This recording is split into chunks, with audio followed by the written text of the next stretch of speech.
آیت نمبر 203۔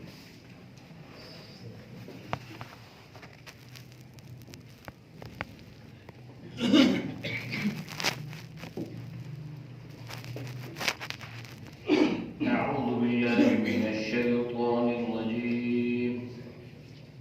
بسم الله الرحمن الرحيم، وإذا لم تأتهم بآية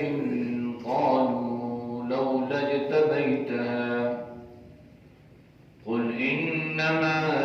أتبع ما يوحى إلي من ربي هذا بصائر من ربكم وهدى ورحمة لقوم يؤمنون، وإذا قرئ القرآن فاستمعوا له وأنصتوا لعلكم ترحمون، واذكر ربك في نفسك تضرعا وخيفة ودون الجهر من القول بالغدو والآصال ولا تكن من الغافلين، إن الذين عند ربك لا يستكبرون عن عبادته ويسبحونه وله يسجدون، صدق الله العظيم۔ ترجمہ: وَإِذَا، اور جب، لم تأتِهِمْ، نہ لائے تو ان کے پاس، بِآیَةٍ، کوئی نشانی، قالو کہتے ہیں، لولا، کیوں نہ، اجتبیتہا، تو نے اسے چن لیا، قل کہہ دیجئے، انما بے شک، اتبع،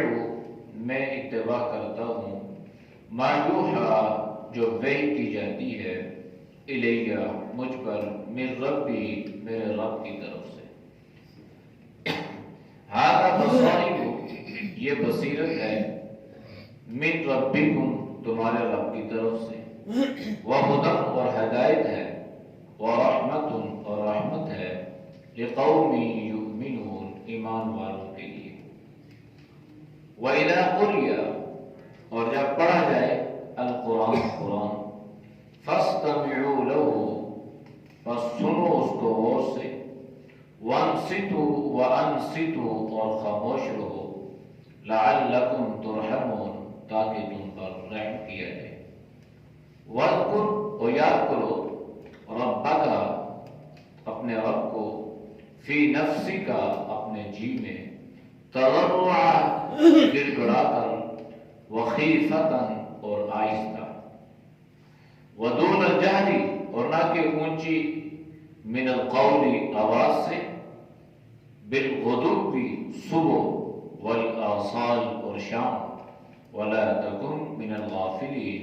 اور مت ہونا بے خبر یا غافل لوگوں میں سے، ان الذین، بے شک جو لوگ، عند ربک، تیرے رب کے ہاں، لا یستکبرون، تکبر نہیں کرتے، عن عبادتہ، اس کی عبادت کرنے سے، وَيُسَبِّحُونَهُ، اور اس کی تسبیح بیان کرتے ہیں، وَلَهُ يَسْجُدُونَ، اور اسی کے لیے سجدے کرتے ہیں۔ آیات کا ماقبل، آیات کے ساتھ ربط اور تعلق یہ تھا کہ اللہ نے نبی کریم صلی اللہ علیہ وسلم کو اس بات کا حکم دیا تھا کہ یہ جاہل، نادان، بے وقوف لوگ آپ سے الجھتے ہیں، آپ سے بحث و مباحثہ کرتے ہیں، اعتراضات کرتے ہیں، تو ان سارے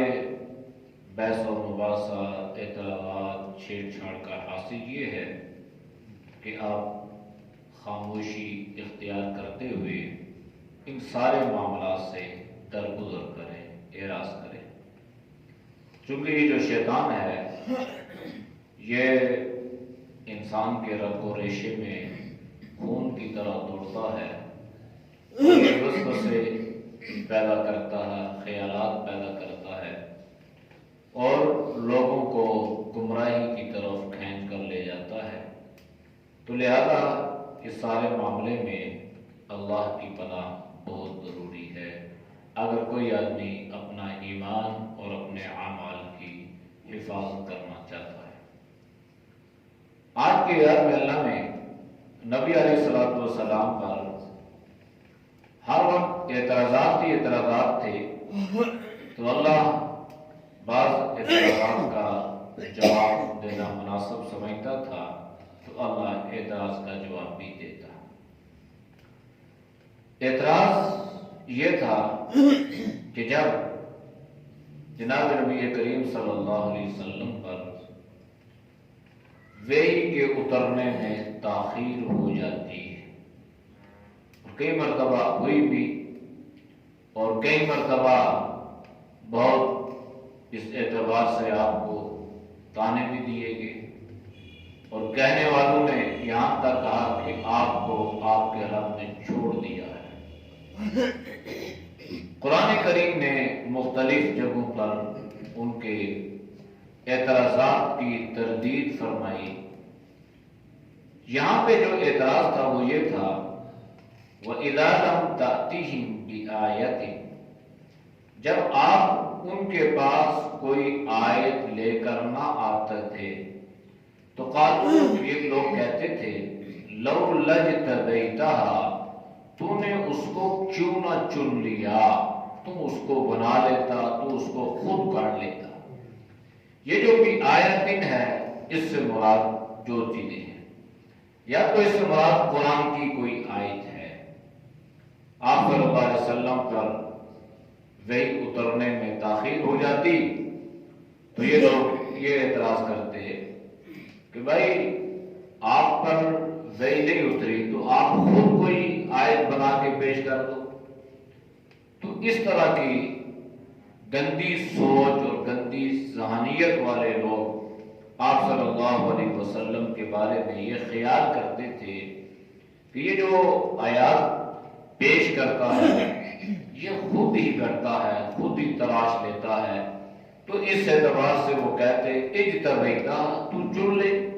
تو کوئی آیت گھڑ لے، انتظار کس بات کی؟ یا تو اس سے مراد کوئی معجزہ ہے، کوئی نشانی ہے۔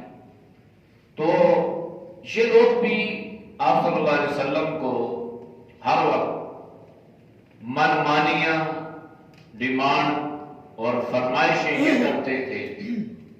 اگر آپ اللہ کے نبی ہیں تو یہ ہو جائے تو ہم آپ پر یہ مان لیں گے، جتنے منہ اتنی باتیں، ذرا ذرا بات پر آپ علیہ السلام سے معجزات طلب کیے جاتے تھے۔ تو اللہ نے قرآن میں تو اس کا ذکر فرمایا ہے، نہ کوئی اپنی مرضی سے نبی بنتا ہے،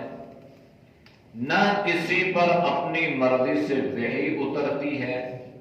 اور نہ ہی کوئی اپنی مرضی سے معجزات کا ظہور یا صدور کر سکتا ہے۔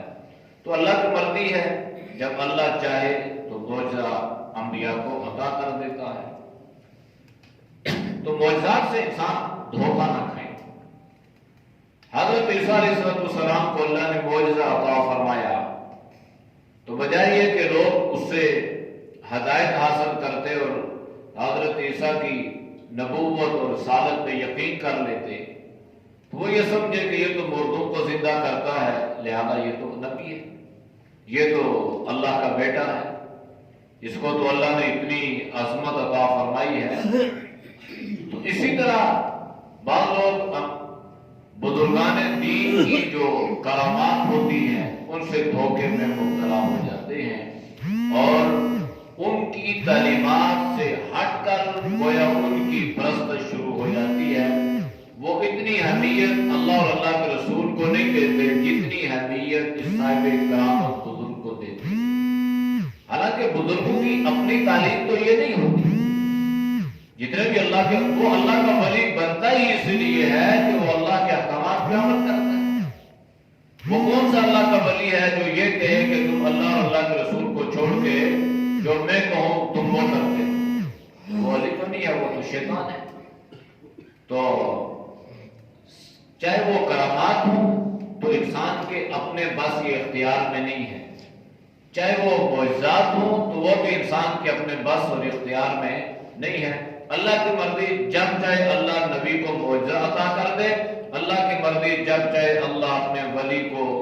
اپنے نیک بندے کوئی کرامت عطا فرما دے۔ تو یہ لوگ آپ صلی اللہ علیہ وسلم سے یہ کہتے ہیں کہ بھائی آپ کوئی معجزہ ہمیں دے دینا، ہم آپ سے یہ کہتے ہیں کہ اگر آپ ہماری یہ ڈیمانڈ پوری کر دیں گے تو ہم آپ پر ایمان لائیں گے۔ اگرچہ وہ لوگ ایمان نہیں لاتے تھے اور ایسا کئی مرتبہ ہو چکا تھا۔ تو ان ساری باتوں کا جواب اللہ نے کیا دیا؟ قل، اے نبی آپ ان کے اعتراضات کا جواب یوں دے، انما اتبع ما یوحی الی من ربی۔ مختصر بات یہ ہے کہ نہ میری مرضی سے کوئی آیت اترتی ہے اور نہ میری مرضی سے کسی معجزے کا صدور ہوتا ہے، میں اللہ کی طرف سے اترنے والے وحی پر پابندی کرنے کا جو ہے یہ مجھے آرڈر ہے اور میں اس کا پابند ہوں۔ بس میں تو اتباع کرتا ہوں، میں پیروی کرتا ہوں اس چیز کی جو میرے رب کی طرف سے مجھ پہ اترتی ہے۔ بات اتنی سی بات ہے۔ باقی تمہارا یہ کہنا کہ ہمیں معجزات دے دو، کوئی آیت بنا کے لے آؤ، یہ میرے بس اور اختیار میں نہیں ہے۔ میں آپ کو یہ کہانی اور کہاوتیں نہیں سنانے آیا، میں آپ کو اللہ کی وحی،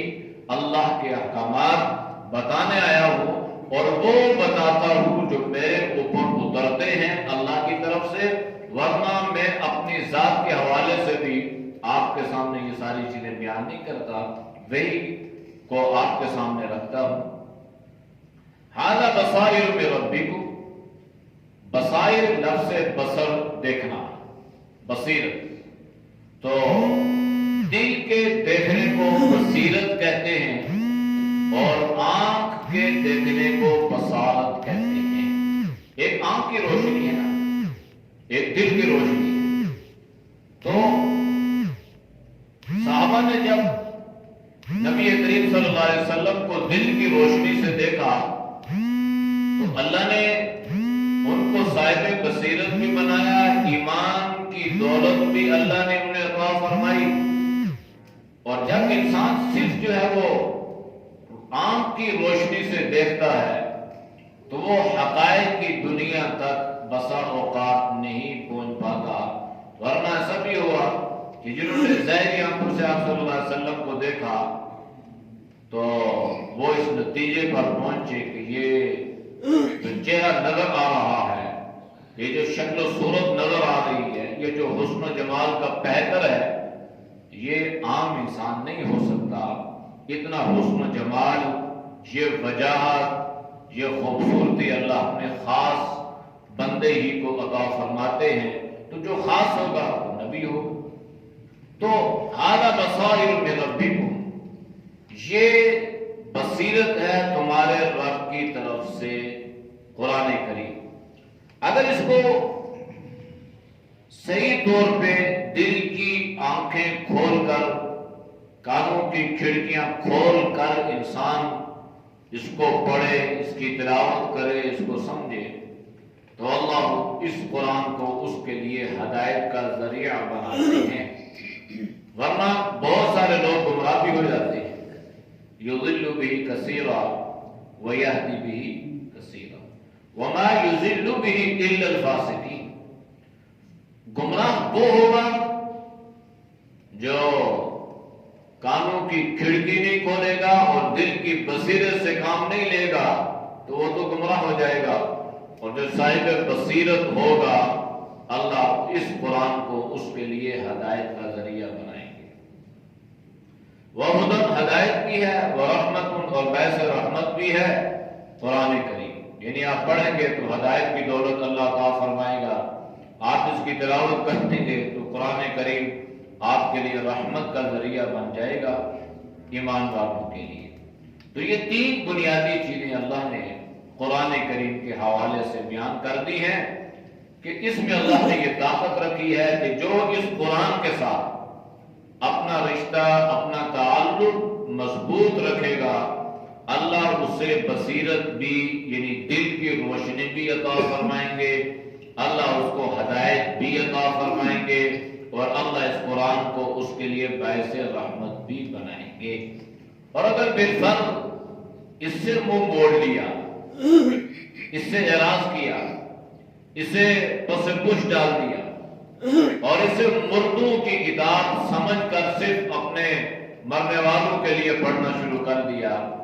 تو نہ بصیرت ملے گی، نہ ہدایت ملے گی اور نہ ہمیں اللہ کی رحمت ملے گی۔ تو اس لیے اگر یہ چیزیں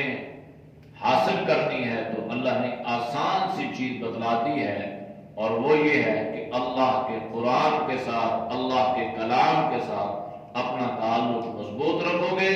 تو اللہ تمہیں دل کی روشنی عطا فرمائے گا، اور یہ جو بصیرت ہے نا یہ اس کا بہت بڑا مقام اور مرتبہ ہے۔ وَإِذَا قُرِئَ الْقُرْآنُ فَاسْتَمِعُوا لَهُ وَأَنصِتُوا لَعَلَّكُمْ تُرْحَمُونَ۔ بات قرآن کی چل رہی تھی تو قرآن کے آداب کو بھی اللہ نے بیان فرما دیا۔ دنیا کی عام کتابیں ہیں، ان کے لیے کوئی ضابطہ اور دستور نہیں ہے، اللہ کی کتاب خاص ہے، اس کے لیے اللہ نے ضابطے اور دستور مقرر فرمائے ہیں۔ پہلا ضابطہ یہ ہے کہ بے وضو قرآن کریم کو ہاتھ لگانے کی اجازت نہیں ہے۔ بے وضو قرآن کی تلاوت کی جا سکتی ہے لیکن بے وضو قرآن کریم کو پکڑا نہیں جا سکتا۔ لا یمسہ الا المطہرون، قرآن ہے، اللہ کا کلام ہے، اس کا ادب و احترام اللہ کی طرف سے ہے۔ نبی کریم صلی اللہ علیہ وسلم باقاعدہ اس کا اہتمام فرمایا کرتے تھے اور پورے اہتمام کے ساتھ قرآن کریم کی تلاوت کی جاتی تھی، اور بھی بہت سارے آداب آپ صلی اللہ علیہ وسلم سے منقول ہیں۔ قرآن نے یہاں پہ جو آداب بیان فرمایا ہے وہ یہ تھا کہ جب قرآن کریم کی تلاوت کا اہتمام ہوتا یا کہیں پر بھی کوئی قاری قرآن کریم کی تلاوت کرتا تو مشرکین مکہ اور کفار مکہ اور دوسرے جو لوگ تھے وہ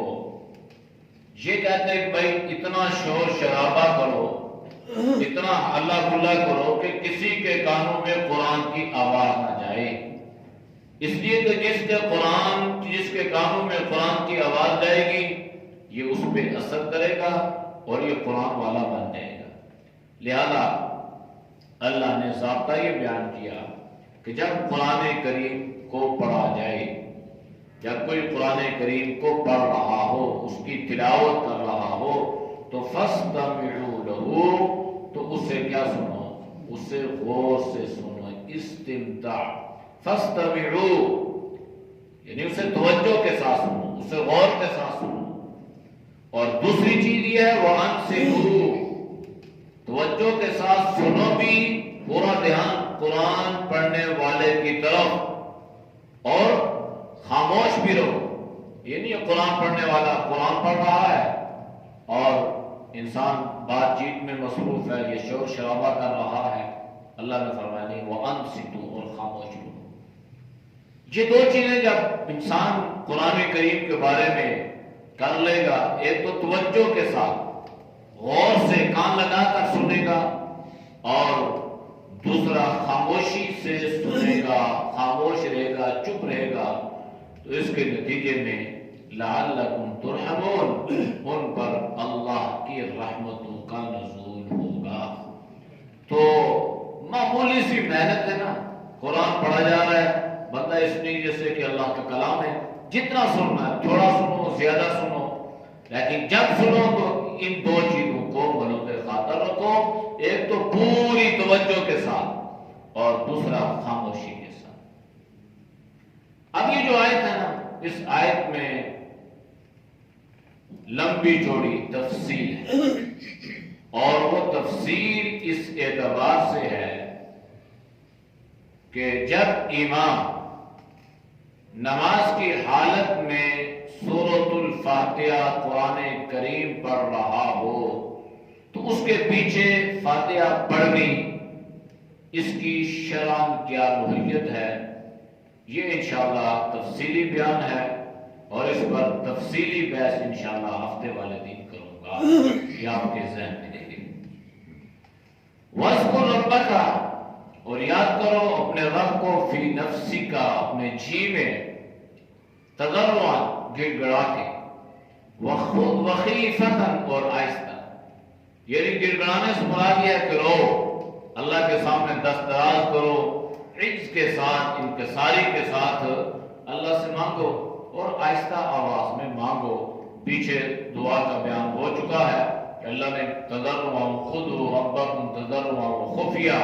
اپنے اللہ سے مانگو عاجزی انکساری کے ساتھ اور آہستہ۔ تو یہ خفت جو ہے یہ افضل ہے۔ انفرادی اگر آپ دعا مانگ رہے ہیں تو آپ آہستہ مانگے، اونچی مانگے، اس میں کوئی مذائقہ نہیں ہے۔ لیکن اگر کسی ایسی جگہ دعا مانگی جا رہی ہے کہ آپ کی دعا سے شاید کسی کی عبادت میں خلل واقع ہو جائے تو پھر آہستہ۔ بہرحال دعا آہستہ بھی ہے، دعا جو ہے وہ جہرن بھی ہے، سرن بھی ہے، تو کبھی جہرن کبھی سرن، دونوں میں افضلیت موقع کے اعتبار سے ہے، لیکن عمومی حکم یہی ہے کہ تضرع کے ساتھ، عاجزی انکساری کے ساتھ اور آہستہ آواز میں، دون جہری، نہ کہ اونچی آواز سے، من القول، الفاظ، بات، بالغدو بھی، صبح بھی، والآصال، اور شام بھی، یعنی صبح و شام سے مراد ایک تو خاص صبح اور شام ہے۔ اگر ظاہری معنی مراد لیا جائے کہ صبح اور شام جو اللہ نے قرآن میں ذکر فرمایا نا، اس کی خاص وجہ ہے۔ خاص وجہ یہ ہے اس کی کہ صبح کے وقت جو ہے یہ اللہ کے جو مقربین فرشتے آتے ہیں اور پوری دنیا میں وہ پھیل جاتے ہیں، تو جب وہ آتے ہیں نا تو اللہ ان سے پوچھتا ہے کہ بھائی جب تم گئے تھے نا تو تم نے میرے بندے کو کس حالت میں پایا؟ تو یہ فرشتے کہتے ہیں یا اللہ جب ہم گئے تو تیرا بندہ تیری عبادت میں مصروف تھا۔ اب یہ فرشتے جب شام کو واپس جاتے ہیں تو اللہ ان سے یہ سوال کرتا ہے کہ میرے بندے کو کس حالت میں چھوڑا؟ تو یہ کہتے ہیں یا اللہ نے تیرے بندے کو تیری عبادت کی حالت میں چھوڑا، تیری بندگی کی حالت میں چھوڑا۔ تو صبح کی گواہی فرشتوں کی کہ تیرے بندے کو تیری عبادت میں پایا، شام کی گواہی کہ تیرے بندے کو تیری عبادت میں چھوڑ کے آئے ہیں، تو اس لیے ایک تو صبح و شام، اور دوسری مراد یہ ہے کہ اس سے بالکل مطلقاً صبح اور شام مراد نہیں ہے، بلکہ اس سے جو ہے یہ عام جو ہے وہ عبادت کی ترغیب دی گئی ہے کہ تم ہر وقت اللہ کو یاد کرو، اللہ کی عبادت کرو، اللہ کی بندگی کرو، صبح شام رات دوپہر، جب تمہیں چلتے پھرتے اٹھتے بیٹھتے جو ہے اللہ کے ذکر کا موقع مل جائے تو اس وقت کو ضائع مت کرو۔ وَلَا تَكُن مِّنَ الْغَافِلِينَ، اور مت ہو جانا غافلین میں سے۔ غافل کہتے ہیں جو بالکل ایک چہرہ اللہ کی یاد سے دور ہو جائے، غفلت میں چلا جائے۔ تو یہ جو غفلت میں جانا ہے نا، یہ بڑی خطرناک بات ہے۔ ایک حدیث میں جناب نبی کریم صلی اللہ علیہ وسلم نے فرمایا کہ جو آدمی رات کو نماز پڑھی، اس نے معمول کے مطابق جو ہے وہ اعمال کیے اور سو گیا، تو اللہ اس کی ساری رات عابدین میں شمار فرمائیں گے، یعنی عبادت میں۔ اور اگر کوئی آدمی عشاء کی نماز بھی نہیں پڑھی اور اس نے کوئی اعمال بھی نہیں کیا اور وہ سو گیا، تو اللہ کے نبی نے فرمایا کہ اس نے ساری رات، اس کی رات غافلین میں لکھی جائے گی۔ تو یہ غفلت جو ہے یہ بڑی خطرناک ہے اور انسان کو یہ تباہی کے دہانے میں پہنچاتی ہے۔ اس لیے اللہ کے ذکر میں لگے رہیں گے تو اللہ اس غفلت سے حفاظت فرمائیں گے۔ ان الذین یستکبرون، ان الذین عند ربک، بے شک وہ لوگ جو تیرے رب کے ہاں ہیں، لا یستکبرون عن عبادتہ، وہ اللہ کی عبادت سے تکبر نہیں کرتے، یعنی اللہ کی عبادت کرنے میں وہ کوئی آر محسوس نہیں کرتے، تکبر نہیں کرتے، بلکہ وہ کیا کرتے ہیں، وَيُسَبِّحُونَهُ، وہ اللہ کی تسبیح بیان کرتے ہیں اور اللہ کے سامنے سجدہ ریز رہتے ہیں۔ تو یہ ان لوگوں کی تعریف گویا اللہ بیان فرما رہا ہے جو اللہ کے خاص بندے ہیں وہ اللہ کی بندگی کرتے ہیں، اس میں تکبر اور بڑائی سے کام نہیں لیتے،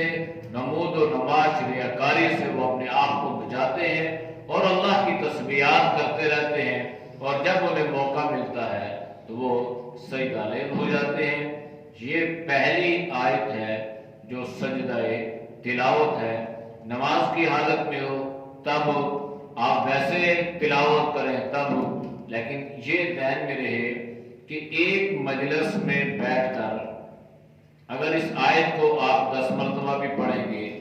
تو اس سے ایک مرتبہ سجدہ تلاوت واجب لازم آئے گا، 10 مرتبہ لازم نہیں آئے گا۔ ابھی جو ہے یہ آپ نے سنی ہے، سننے والے پہ بھی ہے، پڑھنے والے پہ بھی ہے، تو یہ سجدہ تلاوت ہے۔ ابھی جو ہے بعد میں آپ نے یہ سجدہ تلاوت کرنا ہے۔ اعوذ باللہ من الشیطان الرجیم،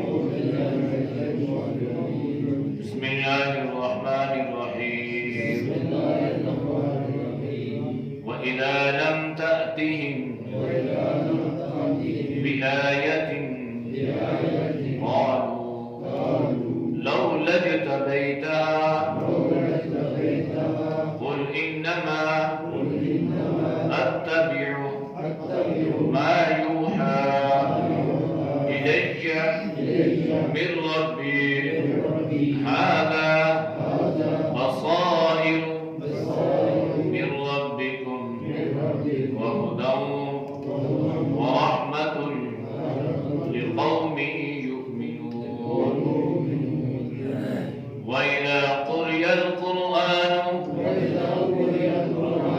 فَاسْتَمِعُوا لَهُ وَأَنصِتُوا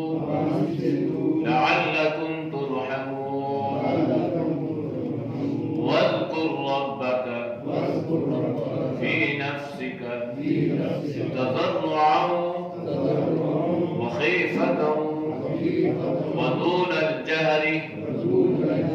مِنَ الْقَوْلِ بِالْغُدُوِّ